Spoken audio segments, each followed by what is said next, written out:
Hello सलाम surveys encyclopedia में आपको खुशामदीद कहते हैं कैंडिडेट्स।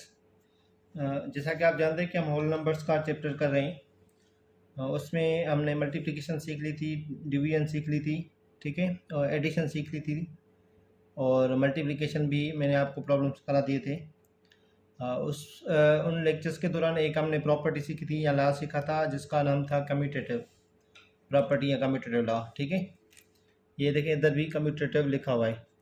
तो आज भी हम इसी लेक्चर का उसी टॉपिक का एक और जो है वो सब टॉपिक है या उसी का समझिए कि उसकी एडिशन है, वो हम सीखेंगे। उससे पहले अगर आपने मेरे चैनल सर्वेज इंसाइक्लोपीडिया को सब्सक्राइब नहीं किया तो सब्सक्राइब कर लें, और अगर आप पेड ग्रुप्स में ऐड होना चाहते हैं तो हमारे दिए गए व्हाट्सएप नंबर पर रब्ता करके पेड ग्रुप्स में हमारे ऐड हो सकते हैं। तो देखें कैंडिडेट्स, जो कम्यूटेटिव लॉ हमने सीखा था उससे पहले, इस लेक्चर से पहले वो सीखा था हमने एडिशन में। एडिशन में क्या हो रहा था, जैसे कि कोई भी मैं नंबर ले रहा हूँ 9 है, उसमें प्लस कर रहा हूँ 22, ठीक है। इसकी क्या होती है प्रोडक्ट, इसकी जो आंसर होगा 9 + 22 का आंसर होगा 31। इसके बाद अगर मैं ले रहा हूँ 22 पे ले रहा हूँ, उसमें ऐड कर रहा हूँ 9, इसका भी आंसर क्या आएगा 31 ही आएगा। इस टाइप की जो हमने सीखी थी वो थी property commutative law of addition. क्या इसका मकसद क्या है कि 9 + 22 करूँ या मैं 22 + 9 करूँ तो आंसर हमेशा सेम रहेगा। तो होल नंबर्स की एक प्रॉपर्टी थी एडिशन में कि कोई भी दो नंबर आप ऐड करें अगर, ठीक है, कोई भी दो नंबर आप अगर ऐड करना चाहें तो वो किसी ऑर्डर में भी ऐड कर सकते हैं। तो ये हो गई एडिशन की। ये किसकी होती, ये थी एडिशन की, ये एडिशन में थी। अब क्या है कि इसमें हमें करना है मल्टीप्लिकेशन में, commutative law under multiplication of whole numbers लिखा हुआ है। तो एडिशन तो उसमें नहीं है, लेकिन उसमें क्या है मल्टीप्लिकेशन है। अभी मैं कोई भी दो नंबर ले रहा हूँ, कोई भी दो नंबर, जैसे कि मैंने एक ले लिया 11, इसको मैं मल्टीप्लाई कर रहा हूँ 9 से, ठीक है। 11 को 9 से मल्टीप्लाई करूँगा तो 99 आंसर आएगा। लेकिन अगर मैं 9 को 11 से मल्टीप्लाई करूँ, इसका भी आंसर क्या आएगा 99 ही आएगा। एक और एग्जाम्पल लेते हैं, 6 को मैं मल्टीप्लाई करूँ 3 से, आंसर क्या आता है 18। लेकिन 3 को अगर मैं 6 से मल्टीप्लाई करूँ, उसका भी आंसर आता है 18। कोई और एग्जाम्पल, 10 को मैं मल्टीप्लाई कर रहा हूँ 30 से, तो आंसर क्या आएगा 300। और इसका क्या आएगा 30 को अगर मैं मल्टीप्लाई करूँ 10 से, तो आंसर क्या आएगा अगेन 300। इससे क्या चीज़ समझ आ रही है हमें कि दो नंबर कोई भी हो, देखें जैसे एडिशन में था, इसमें भी देखें, पहले तो 6 को मैंने 3 से करा, फिर 3 को 6 करा, इधर 11 को 9 से करा, 9 को 11 से करा, इधर 10 को 30 से करा, 30 को 10 से करा।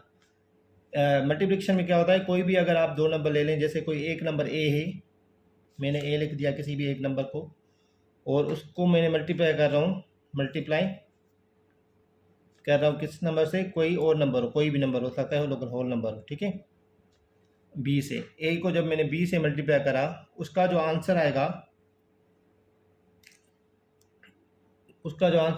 वो होगा बराबर, मतलब वो बी ए की क्या मल्टीप्लिकेशन। तो ये जो प्रॉपर्टी है देखें, ये मैंने लिख ली है आपके आसानी के लिए, ए मल्टीप्लाई बाय बी बराबर होता है बी मल्टीप्लाई बाय ए। मतलब कोई भी एक नंबर दूसरे नंबर से अगर मल्टीप्लाई हो रहा है, उसका ऑर्डर हम चेंज कर दें, बी को हम ए से कर दें, पहले ए से बी को कर रहे थे, फिर बी को ए से कर रहे थे, उसको आंसर में कोई फ़र्क नहीं पड़ेगा, वो दोनों बराबर होंगे। ये बराबर की देखें, ये इक्वल की निशानी है या सिंबल है, उन दोनों वो जो होंगे वो प्रॉब्लम, वो उसका आंसर जो होगा वो सेम ही रहेगा हमेशा। कोई भी आप दो नंबर ले सकते हैं, जैसे कि मैं अगर कुछ सॉल्व कर रहा हूँ, 21 को मैं मल्टीप्लाई कर रहा हूँ 12 से, ठीक है, मैं करके देखता हूँ इसका आंसर क्या आता है। वो बराबर हमेशा आएगा 12 मल्टीप्लाई बाय 21। 21 को 12 से करूँ या 12 को 21 से करूँ, इन दोनों का आंसर हमेशा सेम ही आएगा। जैसे 13 को मैं 10 से मल्टीप्लाई करूँ या 10 को मैं 13 से मल्टीप्लाई करूँ, इन दोनों का हमेशा आंसर सेम आएगा, ठीक है। जैसे एक नंबर है 401 जब 98 से मल्टीप्लाई होगा, इसका आंसर आएगा, देखिए नोट कर लें आप, 39,298। ये मैंने पहले ही मल्टीप्लिकेशन कर दिए और बुक में भी है। और दूसरा मैं 98 को मल्टीप्लाई अगर करूँ 401 से, इसका भी आंसर सेम ही आएगा, 39,298। तो इसका मकसद ये है कि दो नंबर कोई भी आप उठा लें, उन दोनों को जब आप मल्टीप्लाई करेंगे तो हमेशा आंसर सेम आएगा। तो अगर आपको ए मल्टीप्लाई बी आपको आंसर पता है तो बी मल्टीप्लाई ए करने की आपको ज़रूरत नहीं है, बीच में अगर प्रॉब्लम्स में आ जाता है तो। अगर ए मल्टीप्लाई बी आपको ऑलरेडी पता है तो बी मल्टीप्लाई ए भी उसी का आंसर सेम ही होगा, ठीक है। तो इसका मकसद ये, और ये आप नोट एक लिख लें आप अपने पास, या आप नोट कर लें। नोट क्या है जो मैंने आपको बता दी चीज़, the product of two, the product किसके कहते हैं, मल्टीप्लिकेशन को कहते हैं, of two whole numbers, of two whole numbers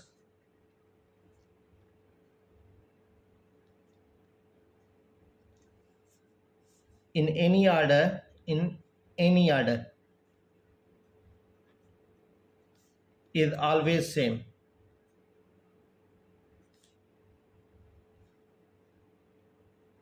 समझ आ गई बात। तो यही चीज़ मैंने आपको ऊपर समझा दी है कि दो नंबर हम कोई भी ले सकते हैं, उसको अगर हमें मल्टीप्लाई करना है तो उसके आर्डर का कोई फ़र्क नहीं पड़ता, हम किसी आर्डर में भी मल्टीप्लाई कर सकते हैं। ए को हम बी से करें, बी को ए से करें, 9 को 10 से करें, 10 को 9 से करें, उसमें कोई भी फ़र्क नहीं पड़ेगा। तो ये कम्यूटेटिव प्रॉपर्टी या कम्यूटेटिव लॉ कहलाता है।